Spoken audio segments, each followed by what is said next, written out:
खुलुमबाय बेयो बड'लेण्ड इंखं टेलिभिजन दिनै 8 अक्ट'बर 2022 सनिबारखालि सानसेनि बरादखौ नोंथांमोननि खाथियाव लाबोदों आं सदानन्द दैमारिया।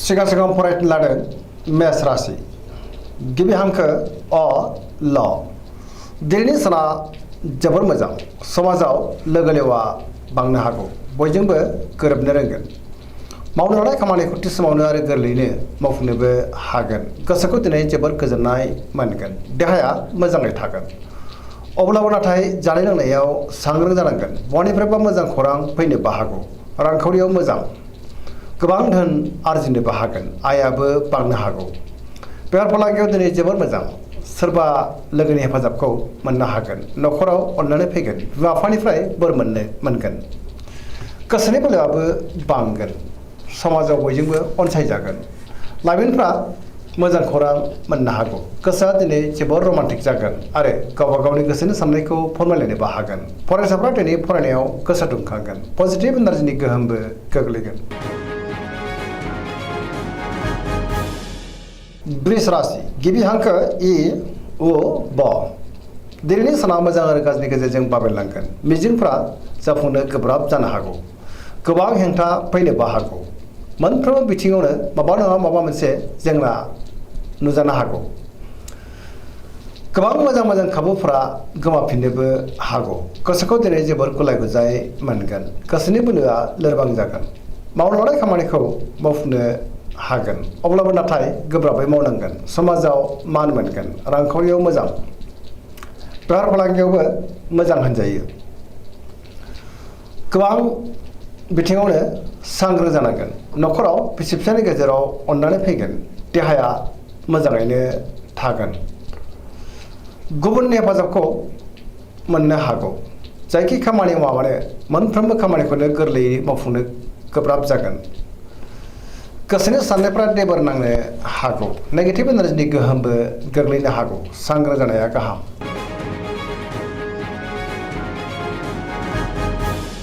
मिथुन राशि गिबि हांखो क स दिनैनि साना बारा मोजां नङा नेगेटिभ एनार्जिनि गोहोम गोग्लैनो हागौ गोसोआव बानाय फैनो हागौ गोसो गुदुं जानाय नङा मोनफ्रोमबो बिथिङाव जाफुंसारनो गोब्राब जागोन गियाननि आंखाल जानोबो हागौ गोसोखौ दिनै जोबोर गुलाय गुजाय मोनगोन गोसोआ जोबोर लोरबांबो जानो हागौ देहाया मोजाङै थागोन रांखावरियाव मोजां आयाबो बांनो हागौ बेफार फालांगियाव मोजां न'खराव अननानै फैगोन बिदा फंबायनि हेफाजाबखौ मोननो हागौ समाजाव मान मोनगोन मावनो हानाय खामानिखौ मावफुंनो गोब्राब जागोन सोरबा लोगोनिफ्राय गाज्रि खौरांबो मोननो हागौ गुबुनजों मोजां सोमोन्दो लाखिनो गोब्राब जागोन बहाबा थाङोब्ला जोबोर मोजां लाइमोनफोरनि गोसोआ दिनै जोबोर रमान्टिक जागोन आरो गोसोनि साननायखौ फोरमायलायनोबो हागोन।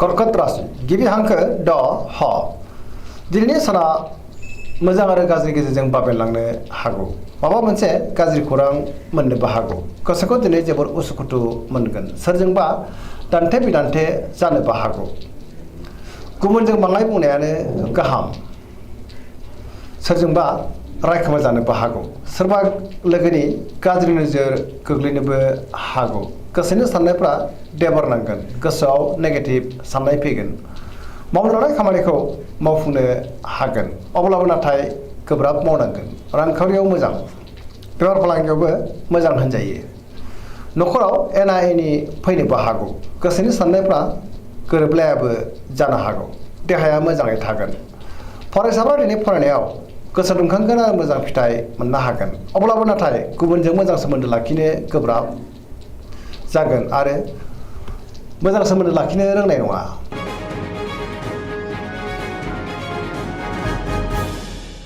सिंह राशि गिबि हांखो म थ दिनैनि साना जोबोर मोजां गोसोनि बोलोआ बांगोन गोसोआव पजिटिभ साननाय फैगोन गोथों आरो गोग्गो साननो रोंगोन गियाननि आंखाल जानाय नङा मावनो लानाय खामानिखौ थि समावनो आरो गोरलैयैनो मावफुंनोबो हागोन। सोरबा लोगोनिफ्राय मोजां खौरां मोननोबो हागौ। बहाबा दावबायनो एबा हान्थिनो खाबु मोननोबो हागौ। रांखावरियाव दिनै जोबोर मोजां। बेफार फालांगियावबो जोबोर मोजां होनजायो। गोसोनि साननायखौ दिनै गुबुननो फोरमायनो हागोन। न'खराव अननानै फैगोन। समाजाव मान मोनगोन। गुबुननि गोसोखौ गोरलैयैनो बोनोबो हागोन। देहाया दिनै मोजाङै थागोन। अब्लाबो नाथाय जानाय लोंनायाव सांग्रां जानाया गाहाम। बयजोंबो गोरोबनो रोंगोन। गुबुननि थाखाय गोबां मोजां खामानि मावनानै होनोबो हागोन। गोसोआ दिनै जोबोर खुसि जागोन आरो लाइमोनफ्रा गावबा गावनि गोसोनि साननायखौ फोरमायलायनोबो हागोन।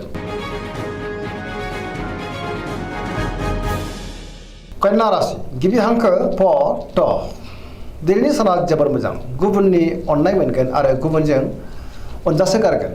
गोसोआव पजिटिभ साननाय फैगोन। गोथों आरो गोग्गो साननो रोंगोन। गियाननि आंखाल जानाय नङा।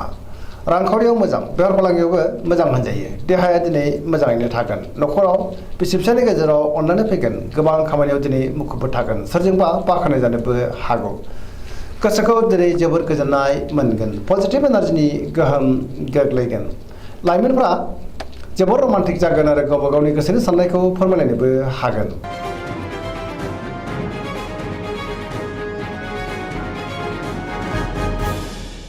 तुला राशि गिबि हांखो र थ दिनैनि साना जोबोर मोजां। समाजाव लोगो लेवा बांनो हागौ। गोसोनि बोलोआ बांगोन। गोसोनि साननायफ्रा जाफुंनोबो हागौ। मावनो लानाय खामानिखौ थि समावनो आरो गोरलैयैनो मावफुंनोबो हागोन। देहाया मोजाङै थागोन। अब्लाबो नाथाय जानाय लोंनायाव सांग्रां जानांगोन। बहाबा हान्थिनो एबा दावबायनो खाबुबो मोननो हागौ। रांखावरियाव मोजां। बेफार फालांगियावबो मोजां। न'खराव बिसि फिसायनि गेजेराव अननानै फैगोन। बिदा फंबायनिफ्राय थोजासे हेफाजाब मोननो हागौ। समाजाव बयजोंबो मान होजागोन। बेफार फालांगियाव दिनै जोबोर मोजां होनजायो। गुबुननि गोसोखौ गोरलैयैनो बोनोबो हागोन। लोगोफोरनि हेफाजाबबो मोनगोन। गोदान थांखि लानो रोंगोन।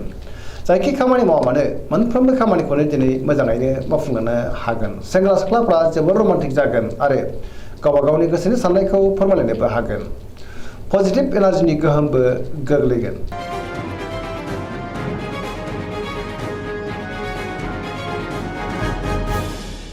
वृश्चिक राशि गिबि हांखो न स दिनैनि साना जोबोर मोजां। गोबां मोजां खाबु फैनोबो हागौ। गोसोनि साननायफ्रा दिनै जाफुंगोन। समाजाव लोगो लेवा बांगोन। गोबां मुंदांखा सुबुंजों लोगो मोनज्लायनोबो हागौ। गोसोआव पजिटिभ साननाय फैगोन। पजिटिभ एनार्जिनि गोहोम गोग्लैगोन। बहाबा थाङोब्ला दिनै जोबोर मोजां आरो मोजाङैनो हान्थिनोबो हागोन। सोरबा गोजाम लोगोजों बहाबा लोगो मोनज्लायनो हागौ। सिगांनि बबेबा आद्रा खामानिखौ दिनै मावफुंनो हागोन। गोसोआव गोग्गो आरो गोथों साननाय फैगोन। मावनो लानाय खामानिखौ थि समावनो आरो गोरलैयैनो मावफुंनोबो हागोन। गुबुननिफ्राय हेफाजाब मोनगोन। गोसोनि साननायफ्रा मोगथाङाव जाफुंगोन। गोसोनि बोलोआबो बांगोन। समाजाव बयजोंबो अनसायजागोन। न'खराव अननानै फैगोन। गोसोआ दिनै जोबोर खुसि जागोन। रांखावरियाव जोबोर मोजां। अब्लाबो नाथाय खरसायाबो बांगोन। बेफार फालांगियाव मोजां होनजायो। देहायाबो मोजाङैनो थागोन। फरायसाफ्रा दिनै फरायनायाव गोसो दुंखांगोन। लाइमोनफ्रा जोबोर रमान्टिक जागोन आरो गावबा गावनि गोसोनि साननायखौ फोरमायलायनोबो हागोन।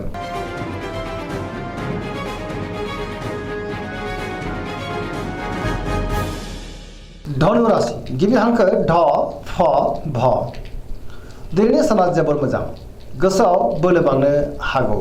मावनो लानाय खामानिखौ थि समावनो आरो गोरलैयैनो मावफुंनोबो हागोन। सिगांनि बबेबा आद्रा खामानिखौबो दिनै मावफुंनो हागोन। माबा नङा माबा मोनसे मोजां खौरां फैनोबो हागौ। गोसोनि साननायफ्रा जाफुंगोन। पजिटिभ साननो रोंगोन। रांखावरियाव जोबोर मोजां। मोननो गोनांखौबो दिनै मोननो हागौ। बेफार फालांगियाव जोबोर मोजां मुलाम्फा मोनगोन। गोबां मुंदांखा सुबुंजों दिनै लोगो मोनज्लायनोबो हागौ। समाजाव मान मोनगोन। बहाबा थाङोब्ला दिनै जोबोर मोजां आरो मोजाङैनो हान्थिनोबो हागोन। देहाया मोजाङैनो थागोन। न'खराव अननानै फैगोन। बिदा फंबायनिफ्राय थोजासे हेफाजाब मोननो हागौ। बहानिफ्रायबा मोजां खौरां फैनोबो हागौ। लाइमोनफोरनि गोसोआ दिनै जोबोर रमान्टिक जागोन आरो गावबा गावनि गोसोनि साननायफोरखौ फोरमायलायनोबो हागोन। पजिटिभ एनार्जिनि गोहोमबो गोग्लैगोन।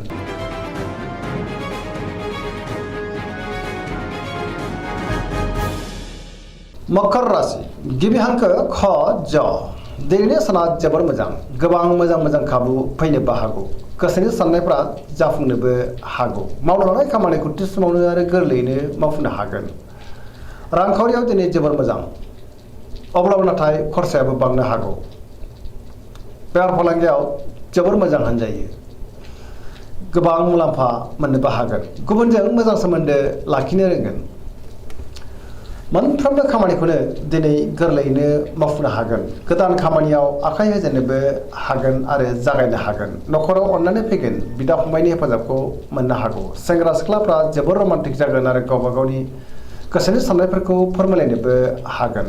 फरायसाफ्रा दिनै फरायनायाव गोसो दुंखांगोन आरो मोजां फिथाइ मोनगोन। पजिटिभ एनार्जिनि गोहोमबो गोग्लैगोन।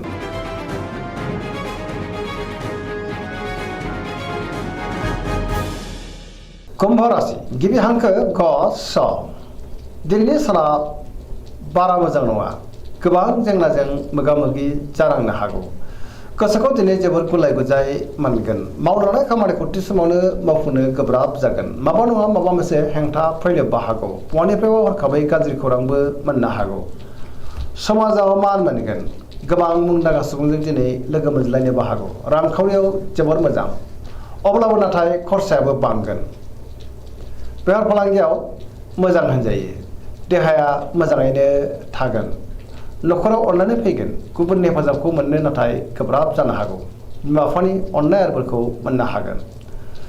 बहाबा दावबायनो एबा हान्थिनो खाबु मोनगोन। अब्लाबो नाथाय सांग्रां जानांगोन।